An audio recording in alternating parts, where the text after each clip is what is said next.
Welcome to Leominster Access Television and Leominster, A Present to the Future, a series of presentations focusing on the history of the neighborhoods of Leominster, neighborhoods identified by the signs which have appeared throughout the city, placed by the Department of Public Works under the direction of DPW Director Pat LaPointe, a project initiated by Mayor Dean Mazzarella.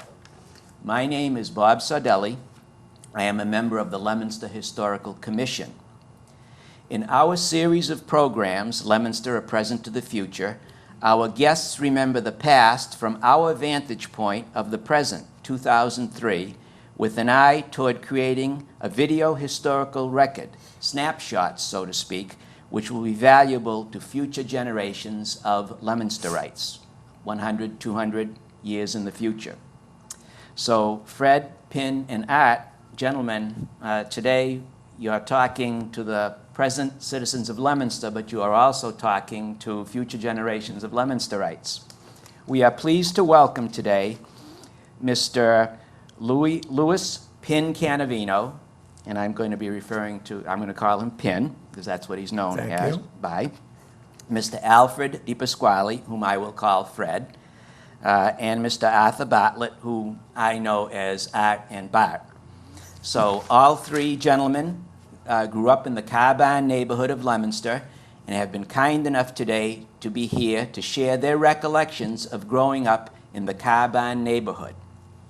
Now, gentlemen, the Carbine, just for people new to Leominster who don't know where the area is, it's on North Main Street, Route 12, am I correct? Right. Yes. Right across from Millard Avenue. Millard Avenue on the Leominster-Fitchburg city line. Right on the line. Right on the line. In the era that we're talking about, we have really two different eras. Fred Pin is our elder statesman. He was born in the 20s, the 1920s, and he was a child in, he grew up in the 20s and into the 30s. That's when he was a kid. Fred is 1929 born, but pre-World War II. Right. He grew up in the Depression area also, and pre-World War II. And Arthur is a youngster. 1943. Born in 43. Korea War and Vietnam was at the eras of me growing up there. Yeah. And you were, as I was, you grew up, your childhood was primarily in probably the 50s, and you were a high school kid in the... Correct. Elementary school was Priest Street. Okay. And there was sizable advantages to living in that neighborhood because we knew all the bus drivers. Mm-hmm. And we could go just about anywhere they went, and they usually didn't cost us what it cost anyone else. Yes. And in fact, a good number of the bus drivers lived in the area. Mr. Gravel and the Sahaki, Mr. Sahaki, I remember driving us around, and it was pretty neat. It sounds like it was a close, interesting neighborhood. That neighborhood, what was the composition? We recently did an interview with some ladies from the Lincoln Terrace neighborhood, and that was, at the time they grew up, there was primarily Italian Americans. What was the mix, the nationality mix? We're all Americans. We're all Americans. Mostly Italian. Mostly. Yeah. And there was some Finnish, French. French too, yeah. Yeah, there was a lot of Russian. Russian, And right? Greek, Polish. the Pegnatas, the Saudellises, they were the The priests. Sonaks and the Vankas, that's the Russians. Sandrowskis, they were Polish. Sandrowski, right. So it sounds like it's all American. Oh, yeah. It was all all American, right. right. It was all really right. Which is wonderful, which is Yeah. the whole idea of the country. Yeah. Was it mainly a residential neighborhood? Was it an industrial neighborhood? Let me start with Pin. It was so-called residential, but in the early days, it was kind of like the Old West. There was a lot of conflicts in the neighborhood, so, but it was residential. It was a residential. Yeah. Now, by conflict, you mean like competition, rivalries. You had said something earlier about there was. If you grow up in an Italian neighborhood, there's always conflicts. There's always competition too. Yeah. and competition. Yeah. There were factories, I know, There were naturally residences, factories, there were businesses. The car barn itself, and this is a good place to really, near the beginning of this oral history, this interview, someone new to Leominster, they may see the car barn sign and say, what in the world is that?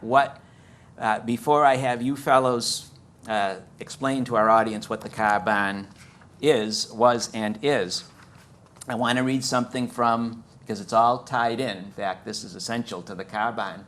Trackless Trolleys, Fitchburg and Leominster Street Railway Company. And this book was published, the author is Bradley H. Clark, copyright date is 1975. And again, the title, Trackless Trolleys of the Fitchburg and Leominster Street Railway Company. And I found this yesterday in our files at the Historical Commission, and I just want to read a paragraph which applies to the car barn. Support facilities, it says. The F&L, and that stands for Fitchburg and Leominster, car barn, a wooden structure located on the south side of Water Street at the Leominster-Fitchburg city line, originally served streetcars and buses and replaced an earlier building destroyed by fire on March 5, 1920. With the arrival of trolley buses, and here we have to say that the original trolleys were streetcars with tracks. With tracks. They were electric, right? But they ran on tracks. Yes. And then those were supplanted by the trackless trolleys, which had rubber tires, but they ran on a pole and on a live wire. Live wire. Live wire overhead. The car barn was, with the arrival of trolley buses, the trackless trolleys, 2 of the 10 lanes in the car barn, I'm putting that in, were converted for maintenance and storage of these vehicles. The remainder of the building was used to garage the motor bus fleet, modern gasoline-operated buses, utility vehicles and line trucks, which had a 5-man crew. The usual lobby facilities for operators and maintenance personnel were also provided, and maybe later on in the interview, I know that I think Art has some stories about playing pool up in the And other things. in the bus barn. lobby, in the bus barn. And then I found this very, very much interesting, and I just learned something in the little chit chat we had before in the anteroom. When I read this, it talked about the power generating building, which is across the street from the car barn. And I can picture today there's a big brick building, and I just assumed that was the building, but I learned that was a banana factory. Ripening is what they For they ripening. bring in raw bananas and ripen them up and then distribute them to the local markets. Okay. But the power generating plant for the trolleys, that building is no longer exists, No, but it that- was directly across the street, Right aside of Right it. next to that brick building you're right next to the referring brick building. Yeah. Yep. So On the Leominster side of the banana factory. on the Leominster side. Yeah. Yep. So this, to the audience of Leominster, the car barn was the barn, the big building where the trolleys, trackless trolleys, and buses Housed. were housed. And today, is it still? It's a new building, A but new they building. still keep them there. And is it the Montechusett? Mark, Yeah. yeah. The marked Right. buses, so we Yep. still have that transportation system. So that is what the car barn itself, car barn quote unquote, that's where the name originated. Pin, you mentioned something about the neighborhoods, and we talked about this a little before. In your time, Fred and Pin, and Art's time too, which was more recent, did you leave your neighborhood a lot as kids? Today, kids go here, there, everywhere. Things are different. But when you got to the point where, you were a little older and you could venture a little further away from home, did you still stay in the car barn neighborhood? Fred? I stayed in the car barn neighborhood for 74 years. 70? Yeah, in fact, Still there? I'm still there. That's right. great. My house is only 100 yards from where I was born. My house is built on land that my father developed. He cleaned it. It used to be apple trees and cherry tree and plum trees, and and grapevines and everything else. But we took that down and we built a house. And that's over 40 years ago. But the original house is still there. And that's 82 years old. And it's in better shape than my house, you know. The house is built of stucco, you know, and they had a grapevine around the house, and they built the houses to last in those days. I mean, they were smart builders. His father and my father, they built terrific houses because the house has, they built them, they had sidewalks around them, the land was cleared, they put gardens, they put grapevines around them, and with the grapes they made wine, you know. They used to buy some grapes and mix them with the vines from the grapes around the house, and they made a good wine.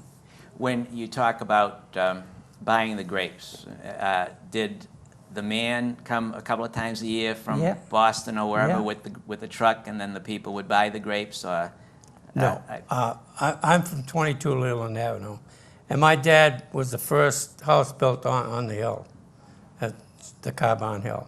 And Fred's family lived in that house for a year and then moved up and built their own house. But today, we ran a construction company out of there for years. And when we folded in '73, the Carr brothers own that property now. And they are currently in construction. And the immediate Carbon, which was the people I grew up with, were the Milanos, the Pagnotas, the Pignatas, the Cinquantinis, the Canavinos, Pancaries. the Di Pasquales, the Pancaries, the Russos, and the Spadafores, and Frank Sonak.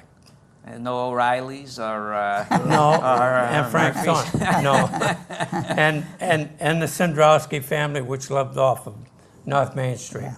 And that's where I lived. Right. They lived 836, off right on the North Main line. Street. Second house in. And that Route 12 today is basically the same as it was back then.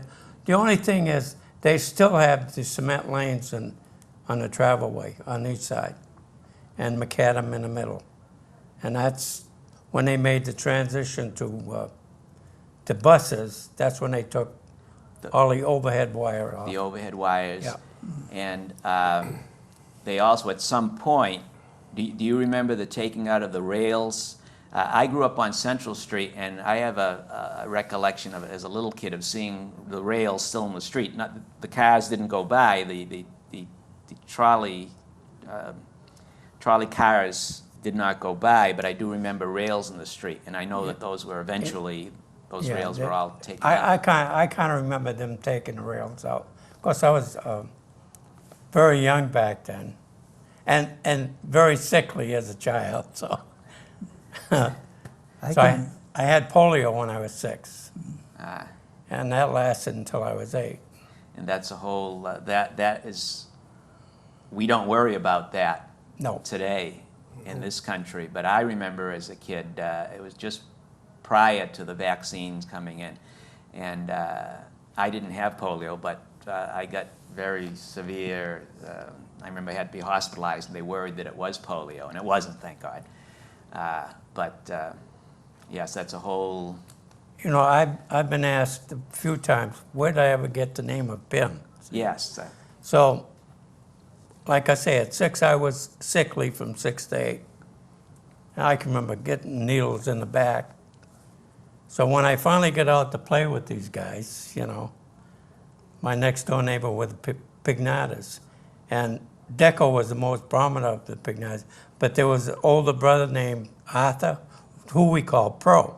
Yeah. And when I stepped outside, he said, "Boy, don't you look like a pin?" And that pin is still in there. That pin is still in you. It's stuck. The name's stuck. Yeah. And most of those names you mentioned, that generation, I grew up with the offspring from that, with the Pegnatas and the Saudellises, and we had Hellenius up in back, the Finnish people, Desjardins in back of us. And we played in the same playgrounds. Actually, they were just fields. That, you know, we made our own football and baseball fields. And you mentioned earlier, the baseballs at best were taped up. I mean, we didn't have equipment. I mean, my first bat came from Warner's Sporting Goods downtown. I cherished it. I wouldn't let Yeah. anybody touch it. And my first bicycle came from Well, there. Oh, yeah. But, Actually, the playing field back then was the road in front of my parents' house. that's right, yeah. That used to be home plate there, and we used to hit the ball up the hill, so we Yeah, wouldn't right. hit it too far. It would come back. But we always seemed to get the balls in Apollo's garden, see? And they weren't returnable. And you know, In fact, they growing just, up in that neighborhood too, we had Lenny's Grill next, right in the Fitchburg line. And if he was there early in the morning, Mr. Pancari, he'd come out and give us little bags of potato chips and take to school with us on the bus. Was Lenny's, did that eventually turn into the City Line Yeah. Diner? No, that was because No, I remember that the was city. separate. No, that was City in- Line No, it kind was of was, was Johnny's Grill before that. Johnny's Johnny- Grill, Yeah. right. Johnny Then it became Petrie's. Lenny's, yeah. Yep. Yeah, because the City Line, I think the City Line Diner was run by Cotrelli. Yeah, right, yeah, right. What, a guy named Cotrelli Yeah. ran the That's City been Line torn Diner. down yes, since. that was torn down a few But years ago. Johnny Petrie's ran the store called the Midway. That was right adjacent to Lenny's Grill, which before that was John. If it was the same guy, actually, Johnny Petrie's opened up the Midway, and it was like a coffee shop, variety type store. Pin and Fred, Pin, you mentioned how, the fields, and Art mentioned how you played probably in the play areas in the fields that previous generations had played in. And it was so typical then, you'd have pickup games. Oh, You sure. just constantly, you played. Were there, and I know the answer to this, but were there organized leagues in those days? And I know when Bat came in, there were, because it's a little more recent. Little League, yeah. But when Fred and Pin, were there organized leagues? Yeah, Or, well, Well, they weren't organized. We they just- weren't, yes, neighborhoods. to a point they were. We played outside, but we formed our own team, and first it was called the Carbine AC. Carbine And AC. Carbine Athletic AC, Club. and there was a clubhouse down on the city line. And then we called it the Abbott Rangers, but one of the bus drivers was Don Kinsey at the time. I remember Mr. Kinsey. Don I Kinsey, went to and he school ran with his son. what they call a city league back then, and we used to play in the mornings, and we had the Carbine team into that league, and that's where my generation of boys like Deco and Pro and Frank Sonak and the Pancaries, mostly Rosa, played on the baseball team. So you did have some, but it wasn't the highly organized leagues that we have No, No, today. it was competitive. It was Let's put it competitive. that- it's more neighborhood. We played. Neighborhood. Neighborhood. We played a team from the Plains, which I can remember. The Plains neighborhood, there's a The sign Plains, that there, was yeah. around Doyle Field. Field. We used to Yeah. play South Fitchburg all the time. Yeah, we played South- South Fitchburg. There's a all nice the little time. field over there they Yeah, had there too. yeah. It's Herman Burke Field now. We called it pickup games. We just, after school, we'd get together and pick up the Saudellises and Deco Pagnata, God rest his soul. And we'd play in Deco's backyard and Chris Saudellis' backyard, along the railroad tracks, Yeah, the tracks. which across ran right down the length of Route 12. Yeah, And I lived in Leominster all my life, and by the time I was 18, I had to go to war. So I went from the Carbine to the military, back to the Carbine. Carbine, your military service, which, Yeah. thank you. When you mentioned these fields where different generations of kids played, this has stuck with me. I remember seeing a cartoon in the Family Circus, which still runs, and they had these little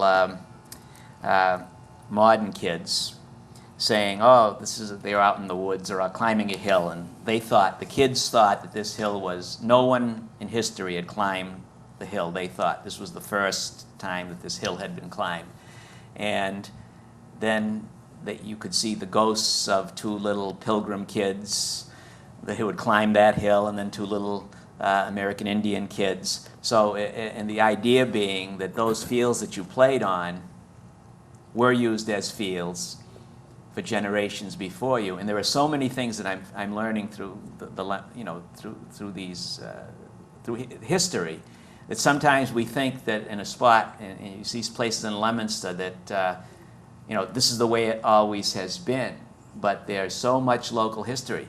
A case in point, a new CVS, it's a different neighborhood, it's down by the base of Lincoln Terrace. People just coming into town, oh, there's a CVS there, but prior to that, there was the Horn and Supply Company there for years, which existed, the Horn Supply, which was an industry in Leominster. So there is so much local history. We talked in the little... Most of it's gone, too. I mean, much of it changes. we played in a field across from Leominster Home Beverage, which is no longer No there. longer here. And almost prior to Route 2, we'd cross over, there was a big field up past that. Mrs. Doyle's field. Right, and we'd play there. We and played out it at Mrs. Doyle's property. on her field. She and had a nice field. They were very gracious to us. Yeah. And where we started to play basketball was they invited us to play in their gym. Now, And we used to make at least weekly trips across the field into Mr. Doyle's gym. Bernard Doyle? Yeah, Bernard Doyle. And And we- Miss Doyle, who still lives. And And that's his daughter. that's his daughter. And there is I've heard about that. There is a gymnasium Yeah. That they had There. on part of their property. As part of the property. That's where and- the Carbon boys learned how to play basketball. Ah, Well, and football, I'll never forget this as long as I live. In that field, we were playing football one day, and I wanted to be the quarterback, and I couldn't throw. I was probably 10, 11, I don't know. All of a sudden, this real handsome, strapping young man comes up and says, "No, you're doing that wrong." And he was coaching me on how to throw a football. It was Frank Novak, yeah. who just Yeah. retired as a Yes. coach from the Green Bay Packers. Yes, So yes. I guess back then as a kid, he had that in him to be a coach. Well, his mother is a Pancari. Yes. His mother was, Yeah. and he lived at the Pancaries with, With Lenny. and I can remember Frank very, he's about 14 years younger than I am, but I remember Frank and Mr. Pancari, who used to walk his cow down Yeah. the street every day and bring it to the field, which was Holman's Field. Yeah. Holman's Field. And Frank Novak, no matter when I saw Frank, he had a football in his hands, Yeah. up and down the street. Of course, he kind of idolized us because we were a little older and we played for the Leominster Lions. Yes, the And professional, he used to take all semi-pro the stuff With football Deco. team. Deco was with the Lions. Yeah. Yeah. Speaking of a cow, I can remember we used to go over to Pancari's and we used to get the milk directly from the cow. Used to take the udder and open our mouths and the milk went 5 straight. cents a quart. We didn't pay nothing. Unpasteurized, 5 Right. cents a quart. But I tell you, there's nothing like it. Sure. You leave the milk outside and the frost would get it and you'd have The cream on up the that top. high. Sure. Yeah. If you look at the So you slice it Pancari's, off and have Yeah. cream. if you look at the Pancari's today, they're all living. They're 90, Phil. He looks like Frank's- $1 million, Lenny. I Frank, saw him. yeah. Lenny's about 86. His sister, Philomena's about Frank Novak's 90. mother is 90. Then you got Terry, she's in her 80s, and they're all living. They're all living good, Yeah. and they're I healthy. remember, So it must have refrigerator. been the milk, the way I look at it. That, We had ice deliveries, remember? They used to deliver The ice. Iceman, the Bread Iceman, Man, Oh, yeah. Milkman, Put it out front, 2 Oh, quarts yeah. a week. And the fruit whatever. man. the Fruit Man. Sure. Yeah, and Yeah. a wagon. We had a lot of episodes with the fruit man. Yeah. and getting back to the Yeah. grapes, I used to look forward to the grapes. The grape man coming around to when my father bought the grapes, because we had a wine press in the cellar, and we had the old grinder. Yeah. And I used to look forward to grinding the grapes, because my father used to buy, half of them used to be the white grapes. And I used to eat the white grapes while I was grinding them. I always look forward to that every year. Yeah. Yeah, my dad planted, he had vines, and he had Concord grapes, he had Muscatel grapes, he had all kinds of grapes, and a big wine cellar. Yeah. That was A very big wine cellar. that was typical of Italian American Yeah. families Yeah. in those days. They would make Yet our their wine. the group that I was involved with, we didn't see a lot of that. No. It started the transition into cars.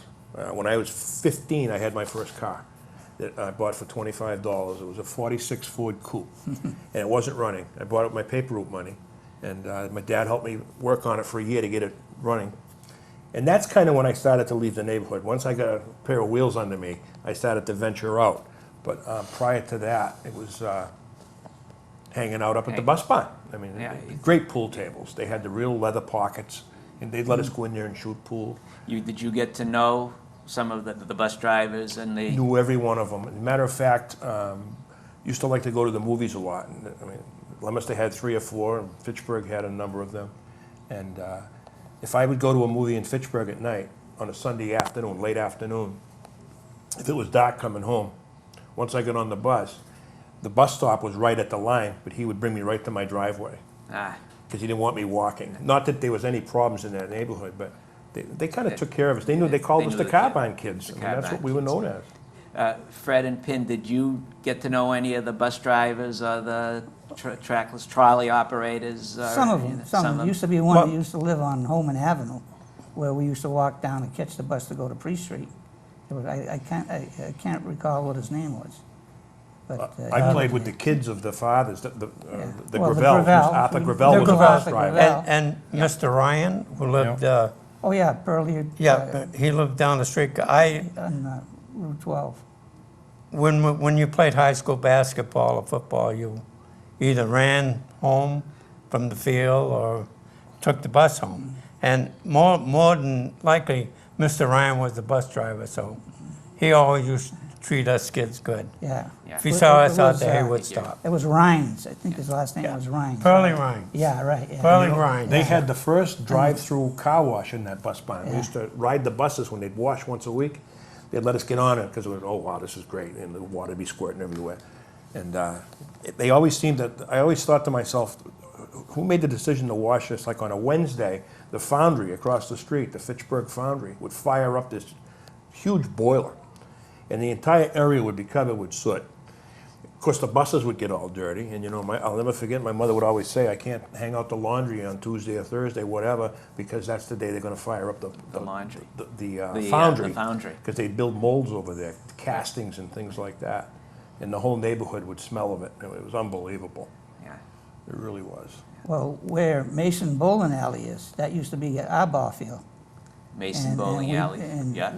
We used to gather there to play ball, and that's where. See, that's his group, did you? Yeah, Yeah. and- Because and that's my when I- group didn't do that. I told you about Dibby Gilbert, all right? He was a World War II veteran.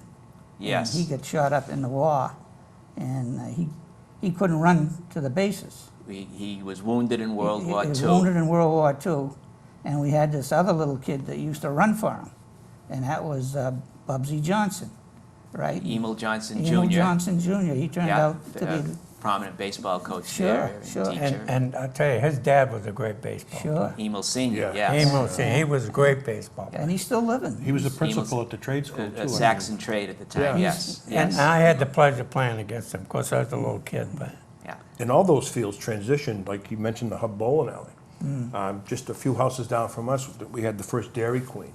And then across the street, Dad's Roundup, and then Caravel Ice Cream. Yeah, right. Those all went away. Yeah. And right next to me was a car lot, Jordan Motors, for years that was there. Then it became Eddie's Motors, and he moved down the street to Water Street. Now, you're mentioning like Caravel ice cream, which is still around, but I don't know whether there's one here. But Dairy Queen, some of these Yeah. names. Yeah. Now, those places probably didn't exist No. when No. that Not- came not later. my Right, time. and the fruit stand. I mean, And everyone worked I at the remember fruit stand. I remember the fruit stand. Oh, That was sure. just a long, long Yeah. time. That's Sure. where I think it's Surfside Pool is. Yes, it is. We used to, there yeah. now. Mr. Posick owned that. But how things change Sure. through the years.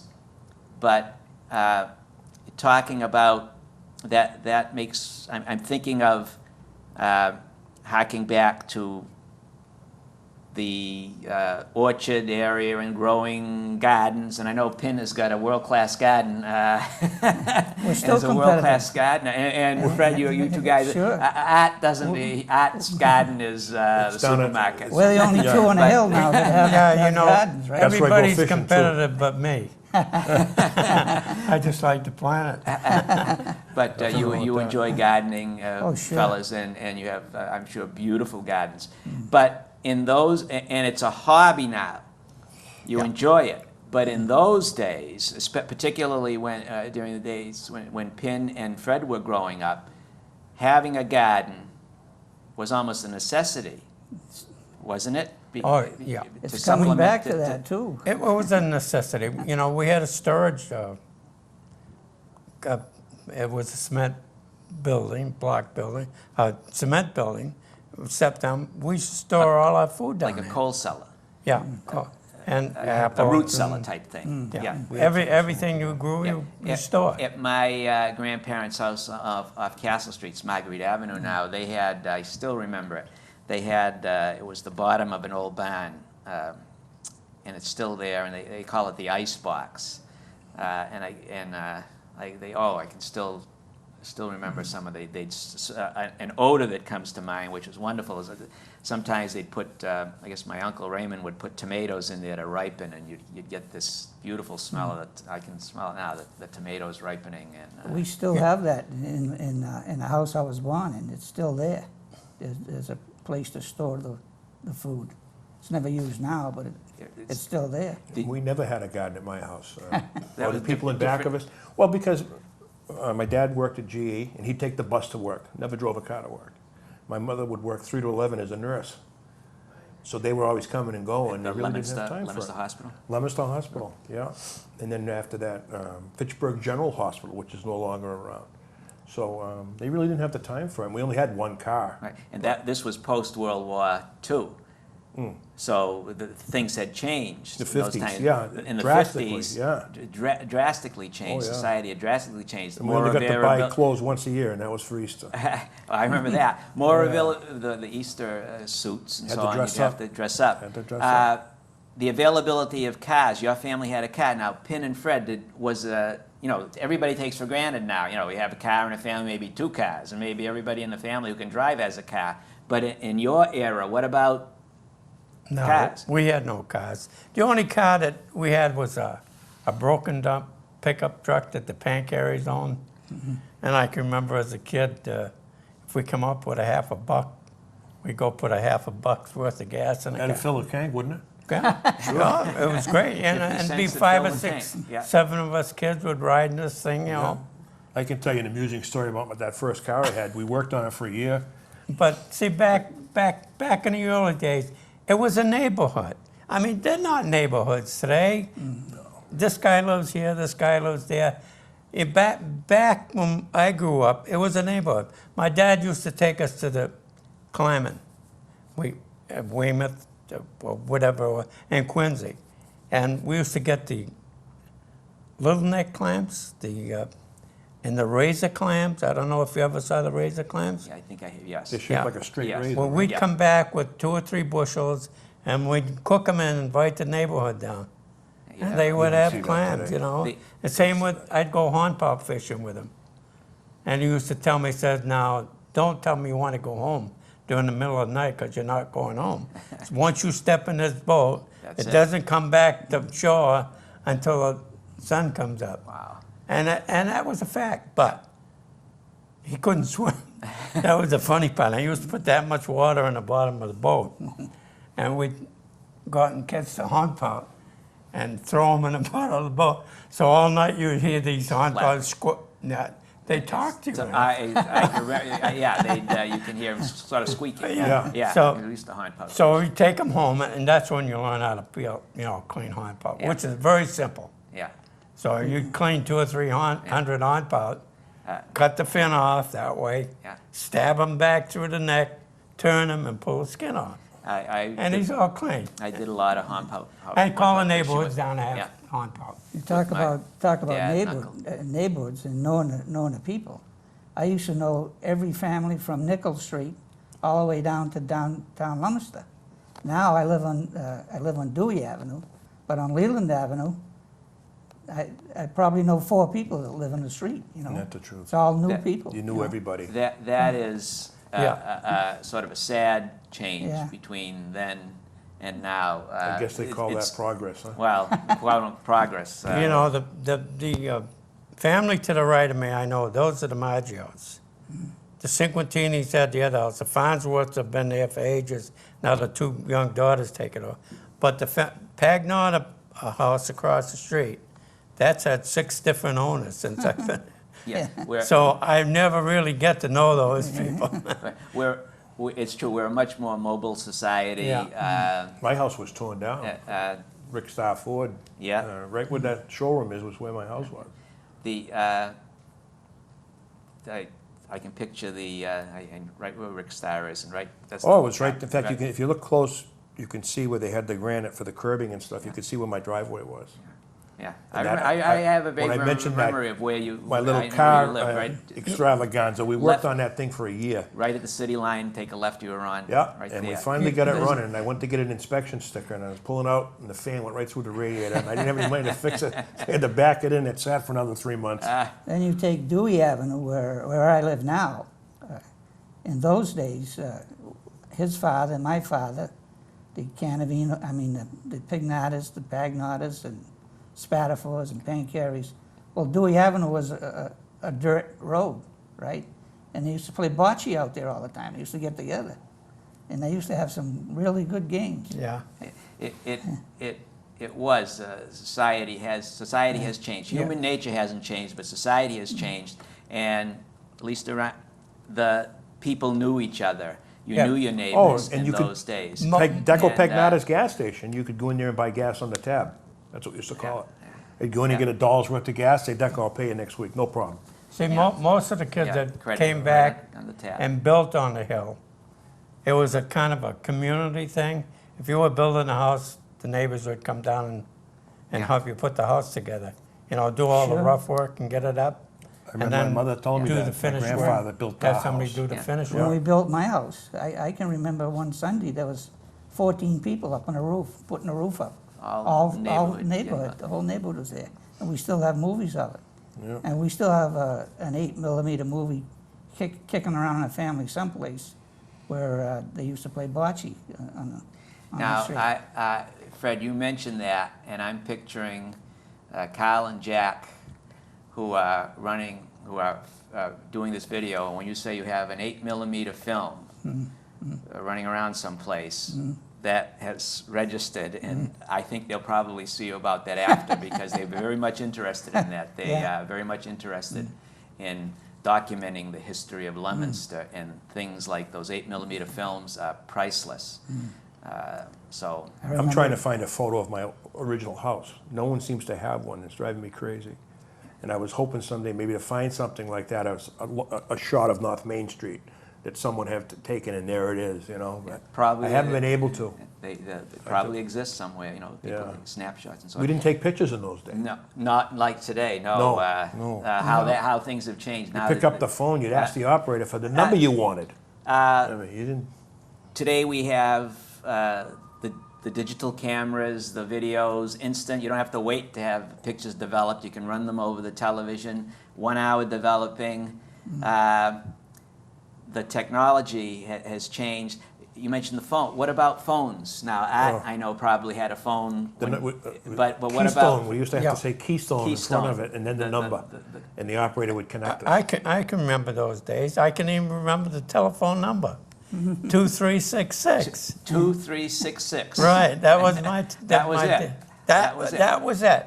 2366. And you were fortunate that your family had. Well, my dad was in business. So he had to have a phone. Yeah. 2366. Mine was That was Keystone it. 4399.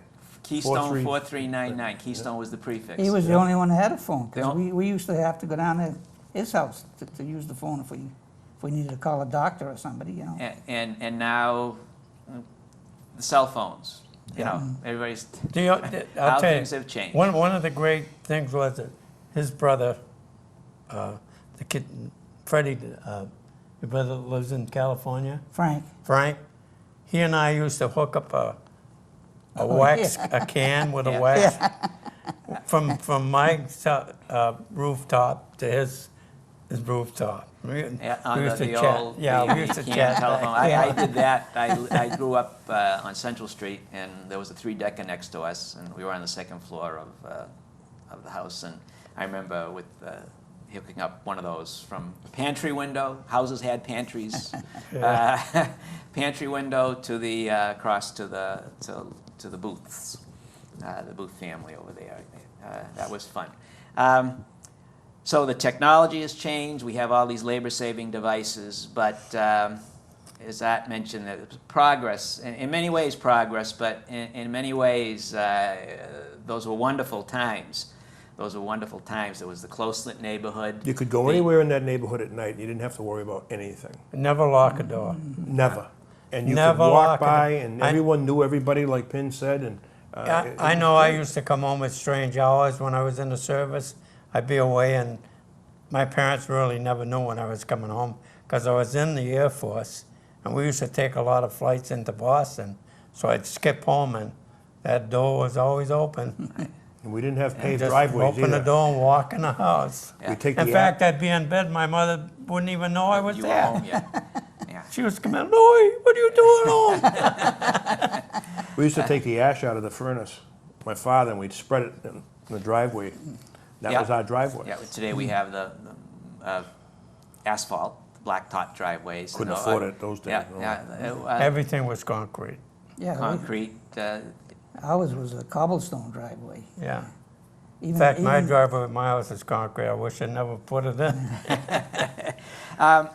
Talking about, before we get, I'm going to ask you something shortly about schools that you went to as kids. But today, supermarkets,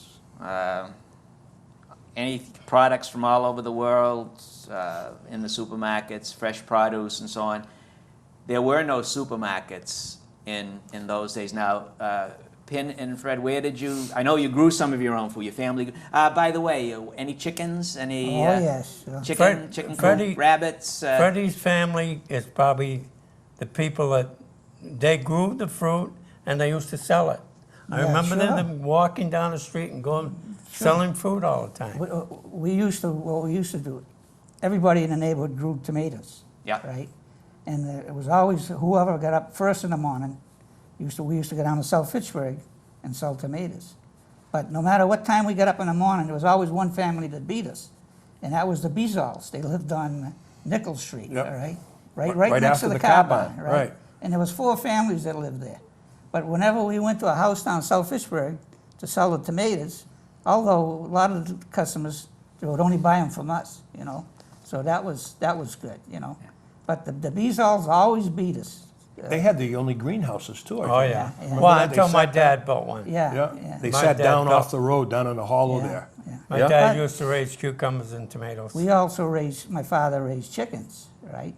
So I can remember if we needed a doctor, the doctor came to the house in those days, right? And big my change mother from would pluck today. a chicken Dr. Wheeler. and give him a dozen eggs, and she paid him that way, right? Today, Chicken and eggs. today, if you want a doctor to come to the house, you got to Yes. give him the house. It's You know, that has changed. adding They don't on make to- house calls very often anymore. to what Freddie says, when I first got married, I moved and built a house in 1952. So his mother, my wife would say, "Where can I get a chicken?" So we went up to Freddie's house, and she killed the chicken for us. She says, "Now you got to take the feathers off." And to me, to my wife, that's foreign. Take the feathers off. I can remember my mother would hang a chicken on the fence, Yeah. slit the neck, right? Let all the Oh, blood yeah. come out, Yeah. and bring the chicken in. After she'd pluck the chicken, bring the chicken in the house and on wow. a gas stove. Oh. They used to burn the rest of the feathers off. off. Wow. So, Well, certainly things have changed. We Oh, have yeah. we have the modern supermarkets now. Do you remember the name of the neighborhood market? Because every neighborhood, pretty much in those days, had a. Well, Goyette's was just Oh, over the yeah. line. Goyette's. That's where we think get our penny Goyette's- candy from. and Caruso And was right Caruso's on the Caruso's line. was right across Right the on the street. line, yeah. Yep. Right on the line. Yeah. That's house is where we still used there. to buy the ice cream. Yeah. At Caruso's market. They made great sandwiches in Yeah, there. I used to go down here. I remember I used to walk down here to buy my father. My father always had Perotti cigars. I remember I didn't smoke. My grandfather I never smoked. They looked like they were smoked crooked and they were like ropes. Yeah, but he used to give me 12 cents, a dime and 2 pennies, right? And that's what they cost. And I never had a penny extra to buy a candy bar, but I bought the cigars, you know. Yeah, yeah. That building is still there that Caruso's Market was in. It's the big Sure. 3-story brick building right on the Right on the line on the line. right-hand side, going into Fitchburg. If you know what you're looking for, if you look around Leominster, I'm sure Fitchburg, and any of these towns, you can see many of the buildings which were once either red and white stores, that Yeah. chain, or there was a little grocery store. But you can see by the architecture of the Well, building, Goyette's it's we since been mentioned, converted. that building is still But, there, and it's a barber shop. Yeah.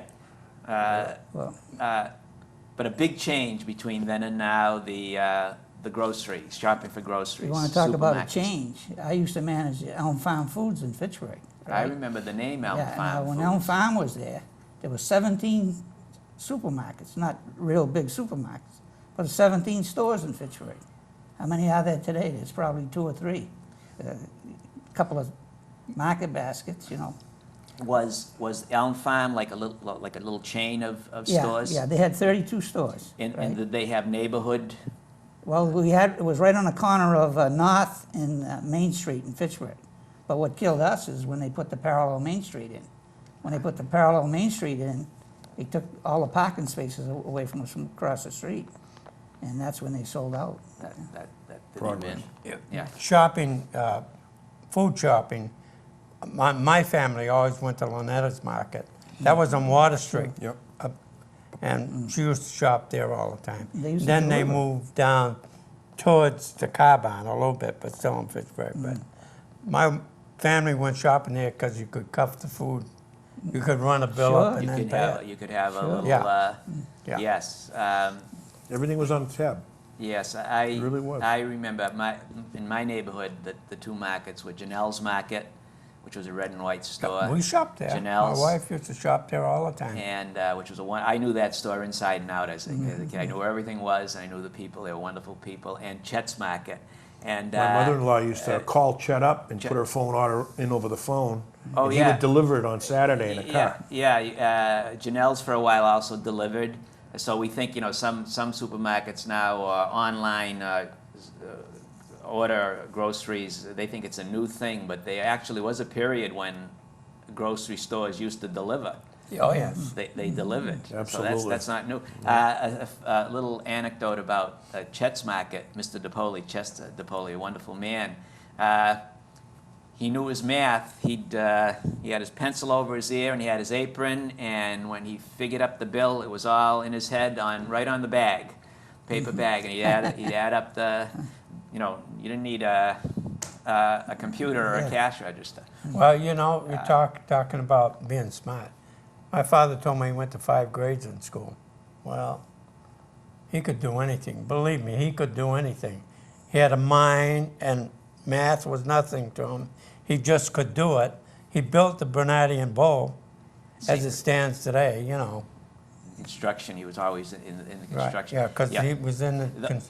Those days, very often, saying Pin, people didn't get the opportunity to go to school. They had Right. Had to work. to work. You had to go to work, and especially during the Depression, many kids, if they got to the 8th grade, that was an accomplishment. Very smart, very intelligent. If they had had the opportunity to go on, surely they could have gone on, but they Yeah. had to go to work. She had to go to work, right. My dad, a machinist, and tool and dies, very, very intelligent man. But he had to go to work. He had to go to work. My father was a self-taught electrician. Yeah, And he so- repaired radios, car radios, which had tubes in those days.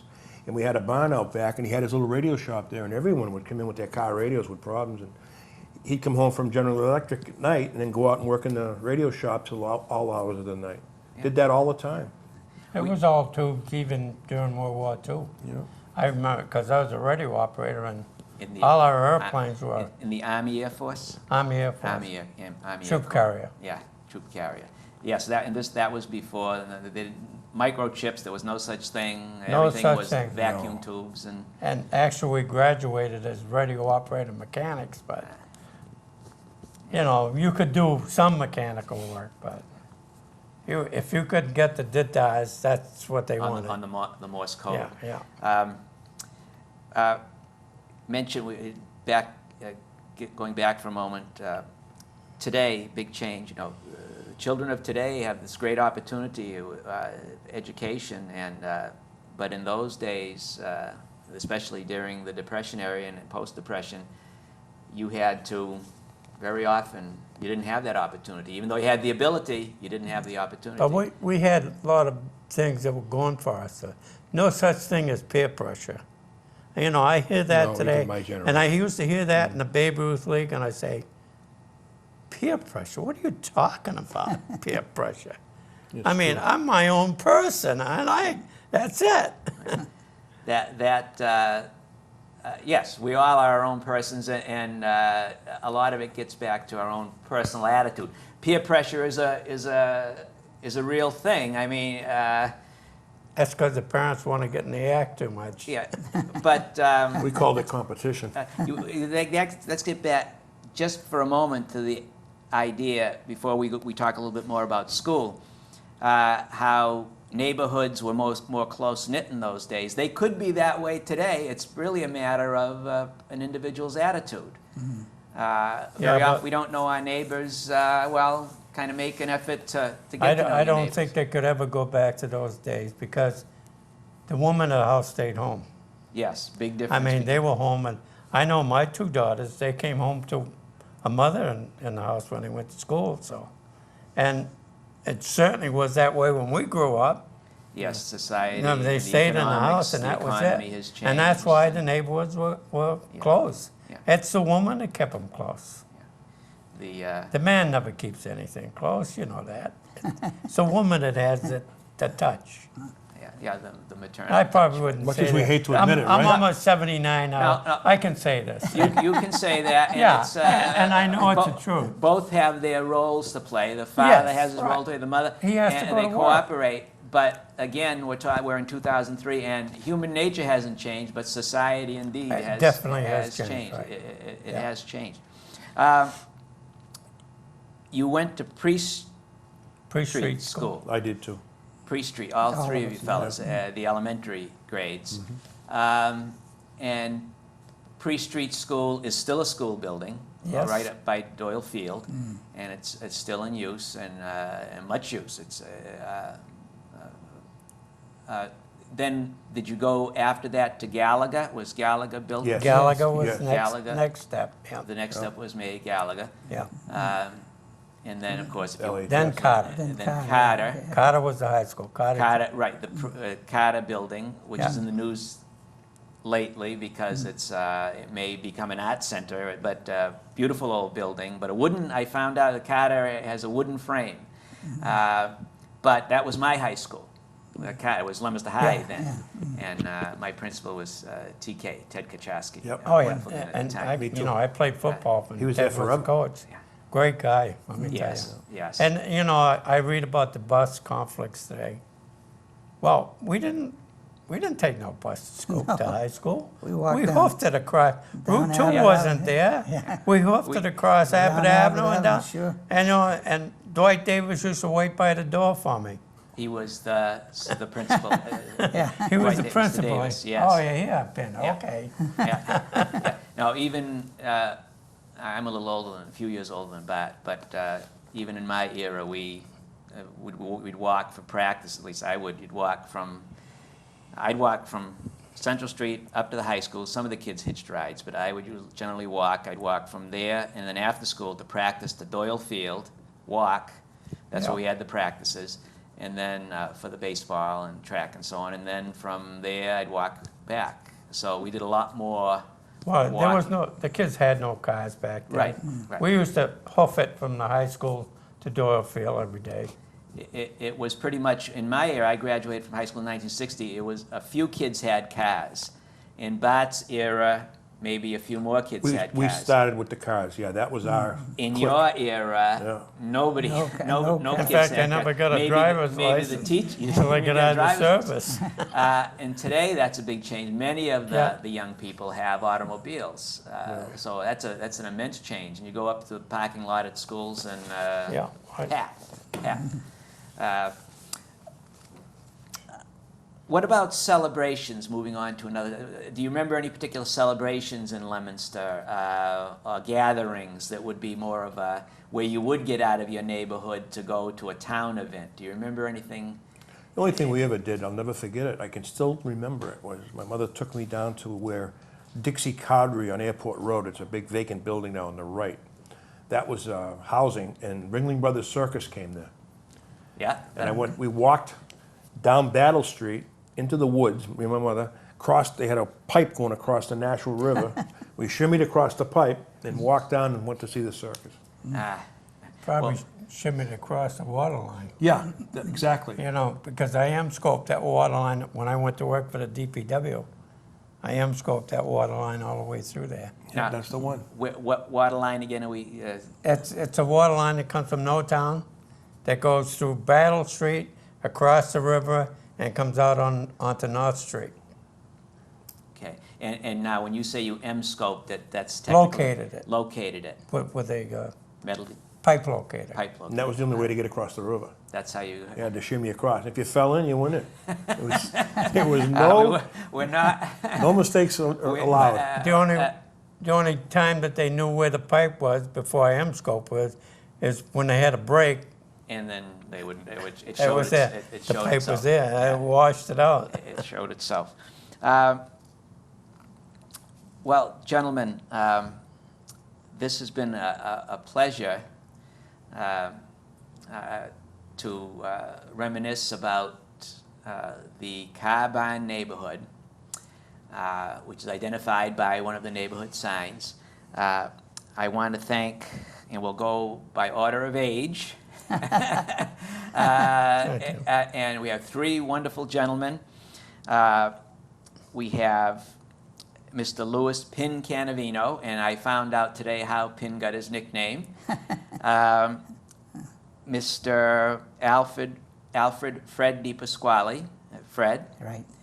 and our whippersnapper here, The run of the litter. the runt of the litter, Mr. Arthur Bartlett, Bat.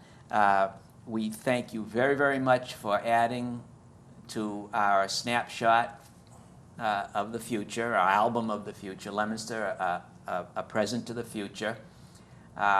This will be viewed, we hope, by Leominsterites perhaps 100 years from now, and they'll learn something about how it was not only in 2003, but during the time when you grew up as children.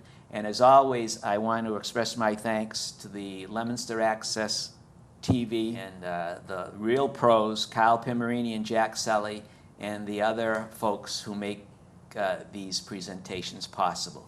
Thank you very much. Thank you. Thank you. It's our pleasure. You're A lot of welcome, fun. gentlemen. It's great. Thank you. You're welcome.